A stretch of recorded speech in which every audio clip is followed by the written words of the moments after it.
All right, we're back. So, this week, kind of discussing panel bond and welding and when you should and when you shouldn't panel bond, when you should and when you shouldn't weld. So I got to kind of wing it on my own this week because Craig can't do the show because of Facebook purgatory. So I think I'm gonna, because I talked to him last week. We'll see if he will join in for a minute. Talk about first runs on Joe's build there. So I thought we'd bring Joey in real quick first and see what he thought of his first passes in his 56 since the new engine build and whatnot. It blowed. No, yeah? It sucked. Well, what's that? Did it not hook up? Did it kick the charge pipes? Did it? Well, I only got two passes. Right. So the first pass, the two-step wasn't working. So it wasn't building any boost on the low end. And basically it was splashing past the converter. So it was a dog out of the hole. And then, so we changed the camshaft, and the guy that puts the first tune in it, he tuned it with his software, which is a different version from my software. So there was a problem with that. Right. And, so it started breaking up on the big end. So I found that. So that was a wasted pass. It wasn't even a pass, really. I mean, it really is. It's. I mean, I think I ran I'd have to go look at the time. So I think I ran a 6.7 at like 70 miles an hour. I mean, okay. It was mile per hour was way down, and the 60 foot was, I want to say it was like a 1.8 or something like that. It was a dog. My car should 60 foot in the 1-teens, right, or 120s, and it should easily run a low 5, high 4 is what it should run. Right. So anyway, I figured that out, and then so got up to the next one, and I was trying to figure out what the two-step was, and still didn't figure it out, but I figured it out after I got it home. So I went and tried another pass. Anyway, cleared up on the big end. I just let out of the hole because it was leaving at 5250, which was way past the converter. And the converter wasn't even coupling, and it was just, I mean, your standard guys may not know that. I mean, that's probably normal for you standard guys, but for us automatic guys, it uncouples and it just doesn't work. So looked, and I wanted to foot brake it just to get, just to see what it would do. And, man, some of these nostalgia events, everybody wants, they get the cars up there and it's like, hey, give me a pair of channel locks. I need to tighten this or that. And it just forever, it's like they had one guy, it's like, can you not push it off the side? Well, anyway, the car ended up getting warm. And so I would kill it and I would just I got electric fans. So I'd hit the fans on there. So get up there, fixing to go to the water. I mean, I'm pushing at this point because I'm like, I don't know how many. I've started it probably 8 times and ran the fans. And I get up there to start it and it goes click. And I'm like, you got to be kidding me. Like, click. And I'm like, holy crap. So I pushed it off the side, got a jump. There's a guy had a jump box, jumped it off, car fired right off. And, but then they wouldn't let me run. So we loaded it up. I came home, and what I found out about the two-step is, I couldn't see anything. So all I did was move the pins. So like normally, I could probably show you all that on the computer, and it might help. Hang on a minute. Oh, it's in the car. Hang on. Talk about something else, and I'll go get this, and I'll be right back. Okay. Yeah. All right. Well, so this week we're kind of discussing about, when to glue something and when not to glue it, when you want to weld it, and, So there's, I'm not going to go into a whole lot of detail about it until we're kind of done with Joey here. So, there's applications where a glue is a good idea versus welding.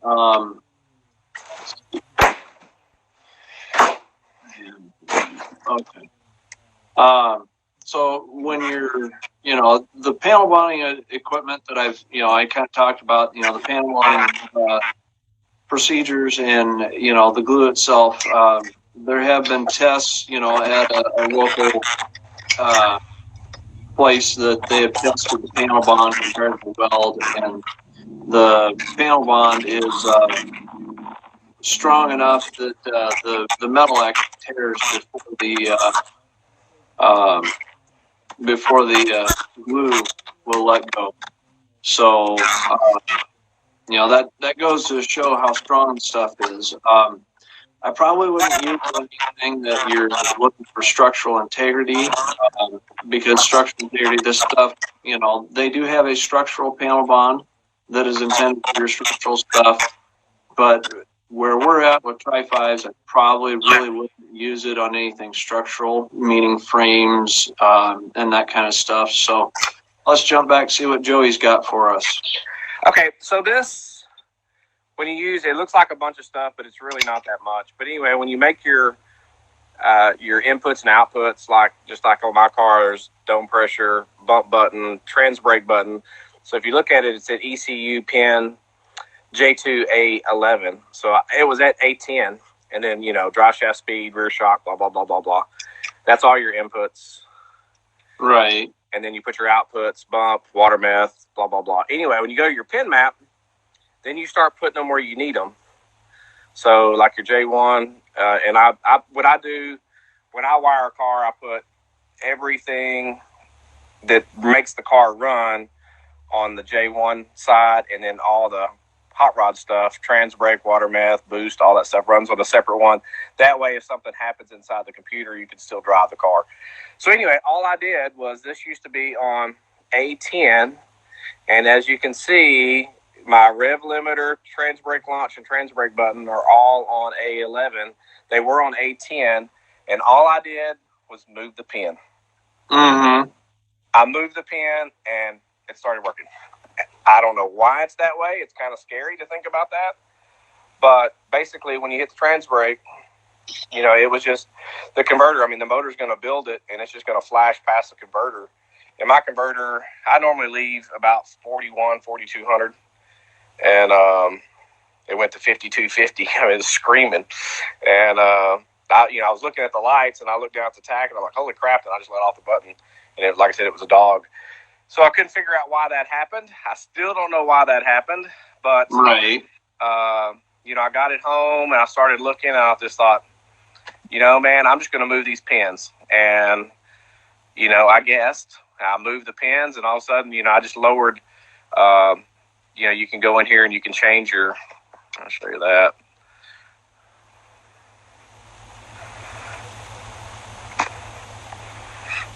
So like in the software, it's your ignition, so your main rev limiter. So I've got it set at 4,000. So I can just take that and lower it to whatever I wanted to, and I just put it to 1,300, and got out there, which is not hard on the car, and then put it up on the brake, and you can tell it idles when it gets up on the brake, and it just stays flat. And then I sent that to the ECU. Then I went back and I moved it to 2,000 just to make sure it wasn't anything like that, and it held at 2,000, and so it's holding. So I have no idea. I'm anxious to get it back out there. So yeah, cool. I will say this. Found a nut like Thursday. I drove it Thursday. And if you guys, I don't know, I mean, really how to say this other than something usually goes wrong, and it's kind of meant to be because you find something else. And, I just think it's a God thing myself. Right. So Thursday, I'm driving, and I cruise home, and I'm just pulling in. And then all of a sudden I get out because I forgot to put my garage door opener in the car. And I see white smoke coming out the driver's side tailpipe. And I went over there. I thought, oil or something, but it didn't smell like oil. It was fuel. Uh-oh. And so luckily I was right there, so I killed the car, and I put it inside, and I went over there and I started looking at it, looking around, and I pulled. I went to like bump it, start again. I killed it, and it went crack.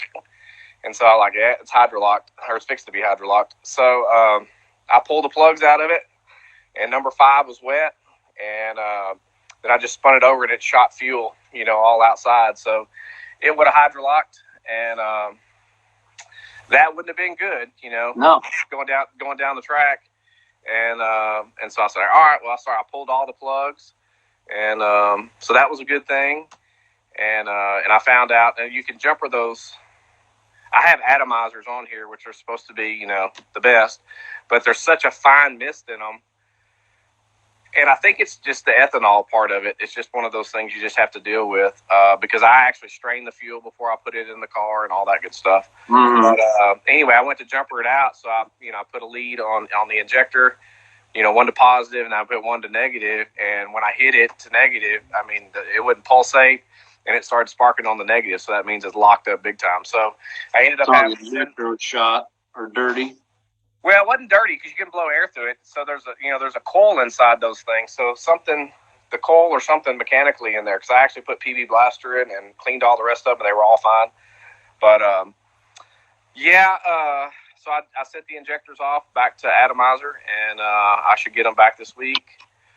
But just again, it's just one of those things.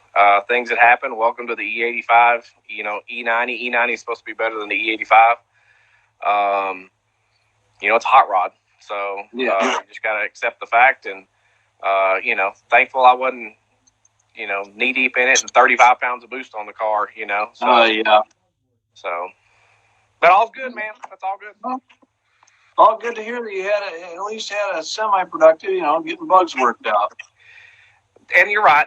And you're a racer, and it's just really just getting the bugs worked out of it, and not trying to go out there and kill it. And, right.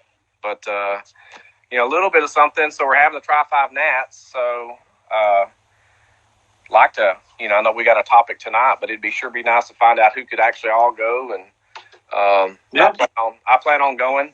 So plan on bringing my car, and I don't think it'll be set up for quarter-mile stuff, but I'll definitely do some 8th-mile stuff. Yeah, cool. Cool. Well, good to hear. So, well, I think I'm going to kind of head on into what I was going to talk about tonight. Okay. So I appreciate you joining, and thanks for being here. Yep, no, I'm going to listen because I enjoy these things. These are, I know a little certain part about some of the stuff, but I learned just as much as anybody about some of these topics, and the racing part, I can work my way through that pretty well. But some of these cars, man, it's just I haven't looked at them, and body work definitely. I'm not a body person at all, so I like these things and I enjoy listening to them. All right, well, all right, man. Thanks for joining. All right, we'll see you. We'll Bye. see you later. So we're going to give that a minute or two to get audio corrected out here. I don't know. Can you guys hear me yet or no? Not yet? Let's see. You guys got audio back yet?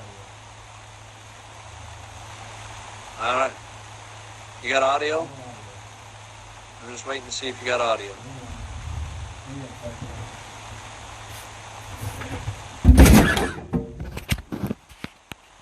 Hang on. Give me a second here. Okay.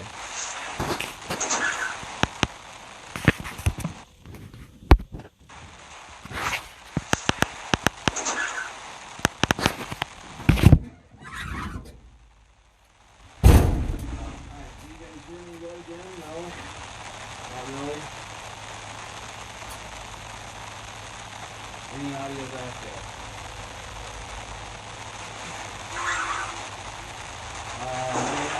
All right, can you guys hear me yet again? No? Not really? Any audio back yet? I am saying stuff. I'm not farting.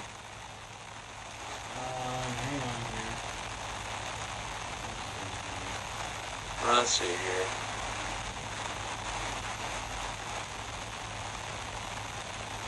Well, this just ain't right. Hang on here. Let's see here. I don't know why we don't have good audio. Hold on a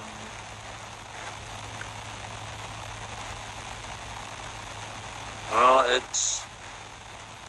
I don't know why we aren't having good audio. Yeah, Dave Shaw, Hold on here. they won't let me bring you on, Dave. Alright, Shoot. Yeah, Dave Shaw at. hang on, Dave. It won't let me bring you on, Dave. All right. I got one other person to bring in that, Well, that just stinks. Everybody, can you hear me? Okay. Hang on Everybody here. got audio back now? So, I got one other person to bring in that can a little bit. I can hear you. You can hear me? Okay. Anybody got audio back now? So, oh, there we go. I can hear you. All right. You can hear me? I'm thinking we got audio back. All I right. think I think what you have to do is when you have two people on, you just got to keep rolling people. Yeah, I think so. So we're talking. Since I know you're an auto body guy like me, I kind of figured you can help. We can discuss this a little bit as far as things to do and things not to do as far as panel bond goes, and where to glue, where not to glue. I think we both kind of had our experiences in different places. So, you know, I was kind of talking. We kind of talked a little bit about roofs last week, and we saw. I can't think about the top of my head. I brought him on last week. He glued his roof on. I'm terrible with names. Anyways, he had glued it kind of up on top, which, you know, in hopes, you know, that should work, should last. Usually we want to try and glue the roofs down on the pinch weld, you know, and down in the gutter. That was Mike Schroeder. That's who it was. Mike Schroeder, yeah. And he kind of glued it, and you got the pinch weld, and you got the front flange, and he kind of glued it up here at top. It should work by all means. So, and I apologize, I don't remember Mike Schroeder off the top of my head. I'm terrible with names. It's all right. So, but anyways, I got a couple pieces of metal here, kind of to demonstrate, you know, like where you got your roof flange, and you want to lay them in so they're together and weld them, or not weld them, but glue them, and you want to pinch all the way along. And I put some holes in the ends here to demonstrate, because 3M wants you to put spot welds out on the corners. So when you think of, okay, you're going to put spot welds, and that's kind of, you can't really see that very well. You put spot welds out on the ends. You know as well as I do, they recommend to at least put some spot welds on the ends. And you're worried about burning your panel bond throughout here, but you got to keep in mind that, you know, these are a small piece. In reality, you're working on a big, and I can't spread my arms out enough. You're working on a big roof. So when you're welding clear out on the corner here on a roof and clear out on a corner here on a roof, you're way away from where you're gluing, so you don't have to worry so much about burning your glue throughout here. The only spot that you're really going to burn your glue is out on the corners, where, you know, it's not going to be as critical with your glue possibly burning, because most of your glue is in through here. So that, you know, you don't have to worry about burning it off. And as far as metal preparation, what do you usually do? Like when you go to panel bond something, what do you usually do as far as, like, what do you grind it, you know? I do 36. And what I do, I just take it on a 2-inch grinder, and I'll grind that whole thing, And then when I come to my ends, I'll leave it about like an inch away. So that way I'm not burning that, because I've had it where it'll actually melt the panel bond, and sometimes it'll keep going. Right. Sometimes there's variances in the material. And even when I talked to my 3M rep, he told me to do that. But a lot of guys, they're lapping those and like use them on quarter panels. And I had a Nova come into the shop, and it was a black car in the We'll touch on that lapping and gluing. I think you're going into the problem that I was going to bring up as to why you don't. I think everybody, man, knows that problem. So we'll kind of touch on that a little bit here. I brought in, everybody kind of probably recognizes this wheel arch here. This is a like a 06 Chevy Silverado, 99 to like 06 wheel arch. And we all, Craig needs that. You need to send it to him. yeah. Well, this is intended for my driver's side, but my driver's side hasn't rusted out yet. So when you have these kind of, when you're putting a patch out in the middle, and I'm going to just kind of bring it over here to the edge so everybody can kind of see the edge. Instead of doing and I don't know how well you can see, I've kind of got a flange on there.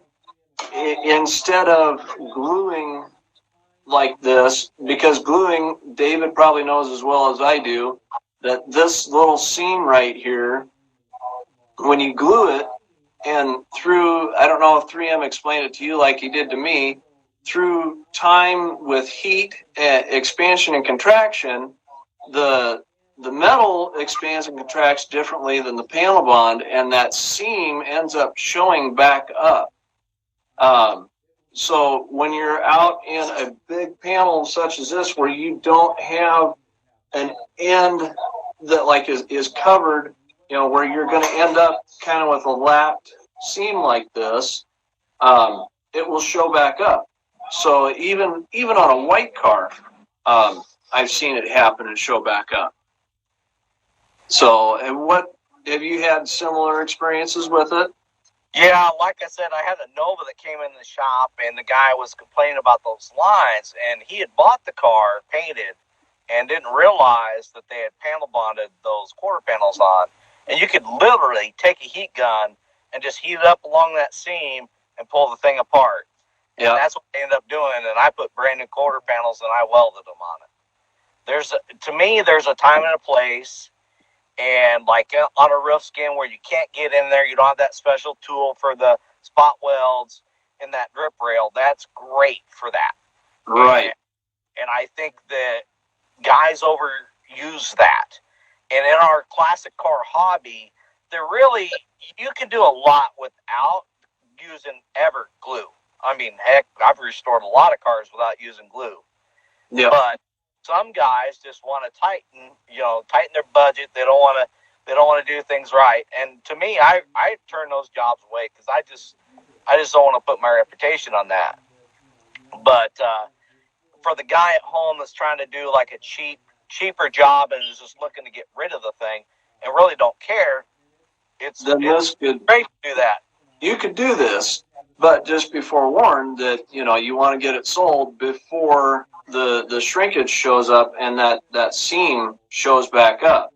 And it works, but it does have its flaws when you're trying to glue, like I said, a patch panel where you don't have a definitive edge where it's not going to show up.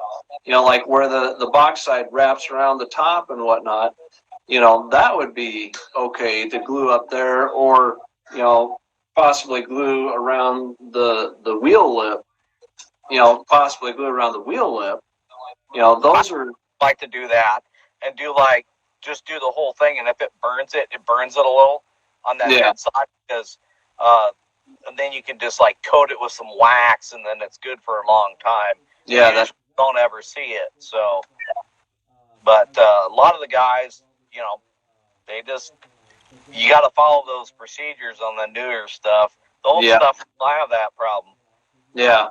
Now I know, like this '69 Chevelle that I just put a roof on, I welded the corners and welded the sail panels, but then like the drip rail and the windshield and the back glass opening, I glued that, because you think about it, it saves time and whatnot. You just set the roof on and glue it and away you go, but you're going down to the pinch welds and you're going to the seams and everything.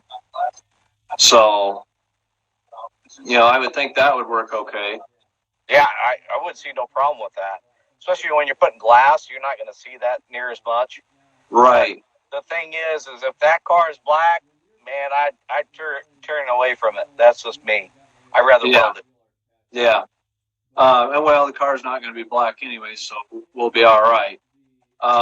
Now, when you're putting a box, one of these, which I know we've kind of gotten away from putting these wheel arch patches in, but when you do them like this, are you flanging the original steel, the original box side, flanging it, so when you weld, you have a flange behind it? Yeah, to give it more strength, yeah. Give it more strength, yep. And that's the fiberglass over top the glue. That seems to help and hold it a little bit longer, but still, it's a ticking time bomb. Yeah, well, and when you weld, the worst part is when you weld, it's explained to me, the best way I can understand it is you already start the oxidization process when you're welding. So it's difficult when you put in these wheel arch patches to make everything perfect, to make it last. Whether you glue it or not, or you weld it, there's always some issues and difficulties to, In our dream world, we'd love to just weld the panel on there and dip, just like the manufacturer does, dip it in those big inks and epoxy and then paint it that way. But we just can't do that out in the field. So. Now I see Craig asked here, can we use panel bond for pinholes instead of welding them up? You can. You can, but that's still like the old days of cave and pave. When you got pinholes, you just cave it and you dump body filler over it and you call it a day. The rust is still on the backside. If your hole's too small and you're trying to fill it, though, it's just going to run out because it's got like 30 minutes of work time. So keep time, yeah. Well, so a lot of guys will take and they got this mesh that you can buy. It's kind of like this woven. It comes in a roll. It's a pink roll. Right. Remember the brand of it, but you can cut little squares, and it's kind of like drywall mud, basically, or that drywall tape that you put in the block. Kind of like a window screen looking stuff. Yeah, and then you can put that on there and it'll hold it. But still, it's a really crappy fix. Yeah, I mean, Craig, if it's something like for your work van and you just want to spruce it up and make it look better, sure. But, keep in mind that it's only going to last for so long, unfortunately. Fiberglass would be a better option on that. Yeah, that would be. Fiberglass would be a better option if you're just kind of trying to cover up, pinholes and stuff. So I'm just reading here. Dave Shaw said he does agree, weld everything you can see and use a panel bond on the original pinch weld seams with clamping force type of resistance weld, but I won't glue on restorations outside of those examples, which, yeah, outside of those examples on a restoration, no, I really wouldn't, glue anything. And like I was talking, like with this box side where you're, if you're putting a patch in your quarter, your quarter panel or whatnot, there's two ways, putting your patches in. Like I said, do a flange and lay it on top. The other thing is a lot of us auto body guys, some of us have gotten our ICAR certifications and they teach us when we're doing, and this isn't a very good example because you guys can't really see how much gap I've got in here. I got about 1/8 of an inch gap.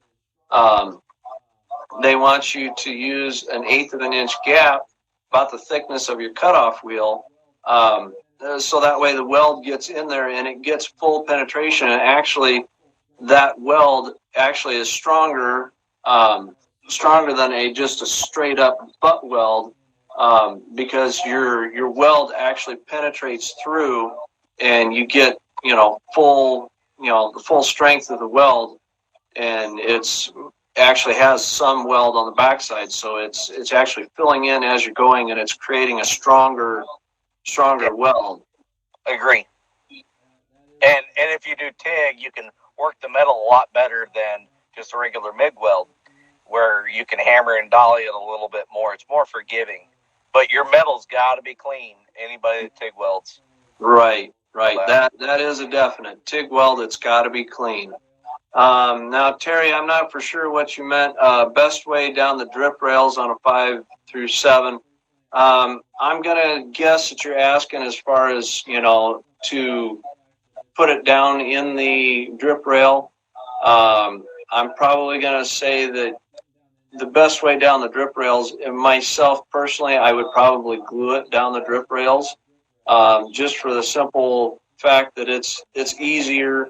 Like he was saying, as far as getting down in there with the welder to try and plug weld all the spots along the drip rail, it's pretty difficult to try and get in there and weld all the spot welds that need to be in there for the drip rail.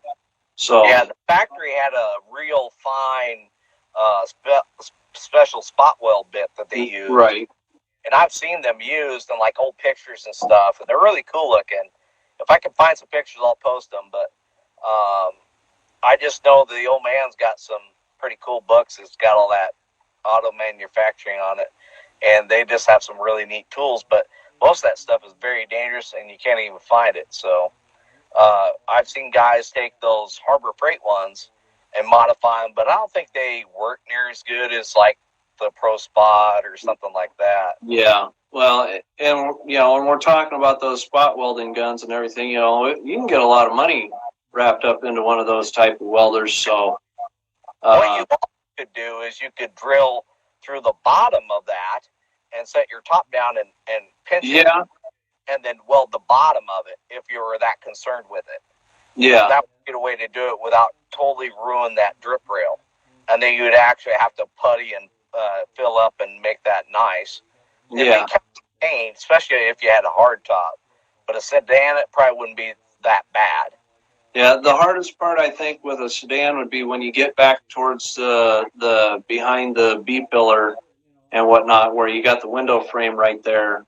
That's where it would be the most difficult to try and get in there and weld it. And, like a wagon, real bad, too. It'd be fairly difficult back there. And so that's where, in my personal opinion and whatnot, I would probably, the drip rails, Terry, I would probably, put some glue down in the drip rail and then put glue on the drip rail section of your new roof and set them together and clamp it.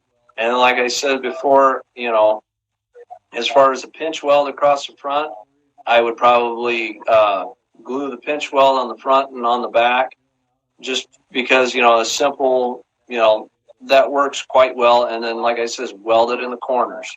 And like I says, that you worry about it burning the panel bond back, but the little bit of welding that you're doing out on the corners, it's not going to make that big of a difference, when you're there, to do that. So it's not going to hurt it to where it's going to affect how well it functions and works. Another thing to remember is also when you're doing that top, you got to deal with that lead. Make sure you wear a mask. Neither of us. Otherwise, you'll end up your wife will come find you, Terry, and you'll be on the floor passed out. Yeah, use a mask when you're cooking that lead out. And then after you cook the lead out, make sure that you also grind it afterwards, because if you have any lead in there, one, when you're trying to weld, you'll have a terrible weld, and two, if you don't have all that lead out of there and it happens to be underneath where your panel bond is trying to mate, it won't it'll adhere only as well as that lead is adhered to the steel. And if it's not adhered very well to the steel, it's not going to hold and last. What I'll do is I'll grind it, and then I'll take a wire wheel to it as well. So Wire also wheel. get that initial bite. So whatever I use, most of the time I like to build little strips and fill most of that void with metal instead of trying to fill it all with fiberglass or kitty hair or whatever. Some guys, they swear by that all metal. I've never had good luck with it. I've always just either welded up with patches and been done with it. Yeah. It's a better repair. And then as far as, like on where your welds are, so like out on your quarter panel, again, I'm going to use my example here, where you flanged it and whatnot, and you welded it, and now you grind your weld smooth. What I do is I will take and put a thin layer of panel bond across the weld after it's all ground down to try and, if there's any pinholes in your weld, because, when we're welding, a big, 24-inch patch or whatnot that we're welding in, there's going to be spots where we're going to weld it for an inch, and we're going to move it down, and we're going to weld another inch, and actually probably a half inch is the longest I would weld to try and prevent warping.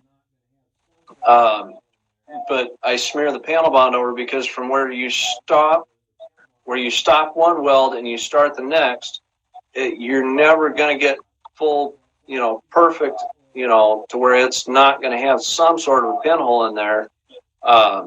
So I usually take the panel bond and smear it across there to help seal up any pinholes or whatnot.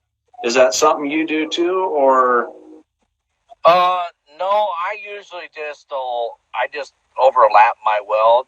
I'll just come and I've just gotten a habit where I'll just make it like I'm stacking dimes over top, and that way I don't have any gaps. But sometimes you still do, but most of the time you can grind it and go ahead and finish it. I mean, I can barely see those comments. Something about wrapped in bacon. Somebody's talking about bacon. Yeah, no. Oh, Joey's talking something about bacon. Yeah, Joey, you're making me hungry, god dang it, for some bacon. Well, anyhow, I don't know. I'll on a quarter panel or something like that, then it's a harder reach, I will definitely do that. I'll try and get up in there. What you can't do is like where they have that divider right above the wheelhouse. You can get in there, 3M makes a cavity wax. You can get in there and squirt that in there, but it's kind of impossible in some of that stuff without taking that apron down and then putting it back in. I've done that a couple times. It's not very fun, but yeah, that is true. You try and corrosion protect as much as you can, but guys, you got to remember there wasn't any corrosion protection on this car to begin with. Any right? Of Yeah, there wasn't until like the 80s, right? Something like that. Yeah, and even then, the corrosion protection then wasn't the greatest. So, I mean, we could just take them to the factory and have them dunked in those big tanks, and then we wouldn't have to worry about it, right? Yeah, that would be awesome. But. I guess the other thing, if you're putting, and granted this is kind of off of Tri-5 and whatnot, but if you're putting a full bauxite on a truck,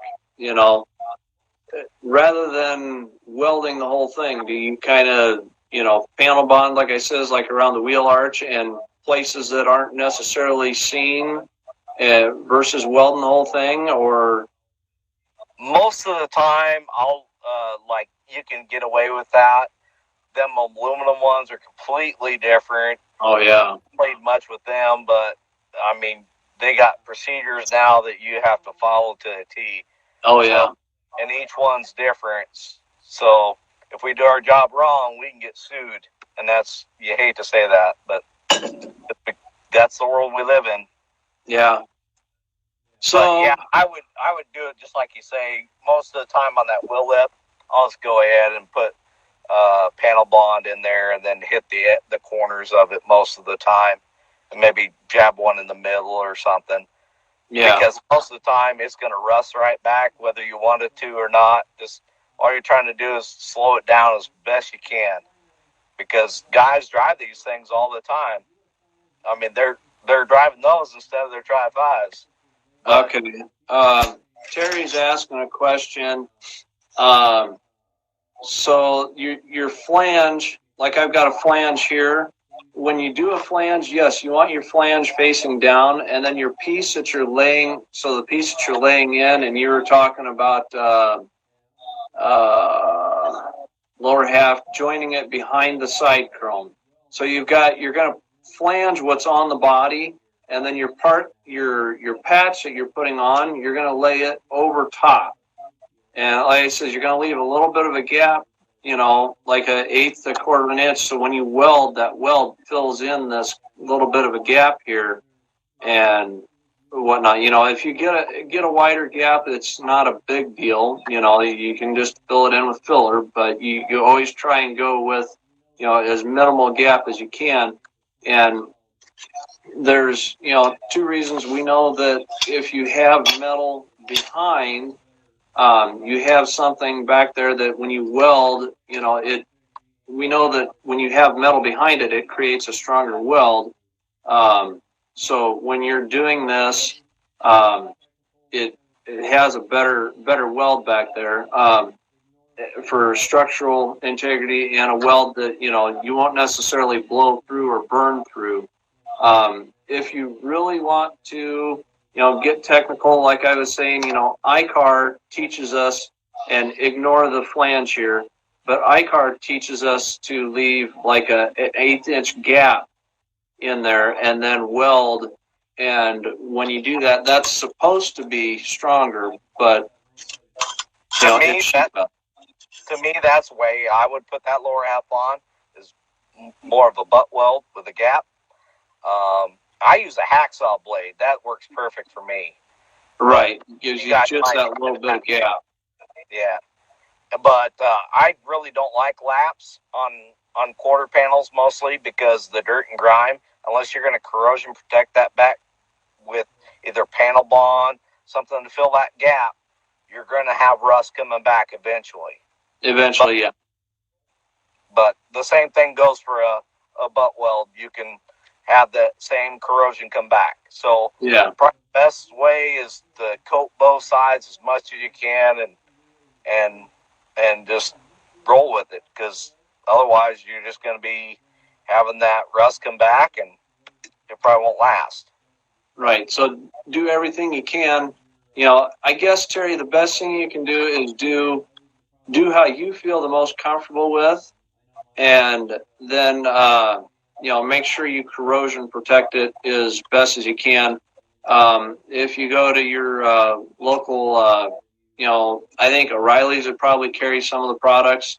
I know my O'Reilly's does. There's some spray in. They call them, cavity wax or body wax.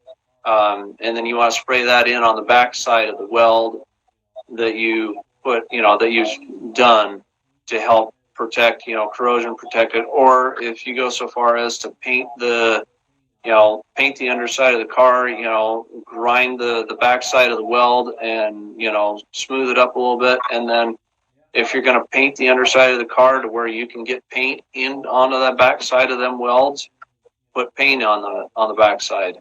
So get some red oxide. Tractor yeah. And that works great. It's cheap. Looks factory. Yeah, looks factory, that's for sure. I know we've had a few cars that we restored. We did them, with the red oxide. We used a single stage paint, and we just put flattener in it and did that.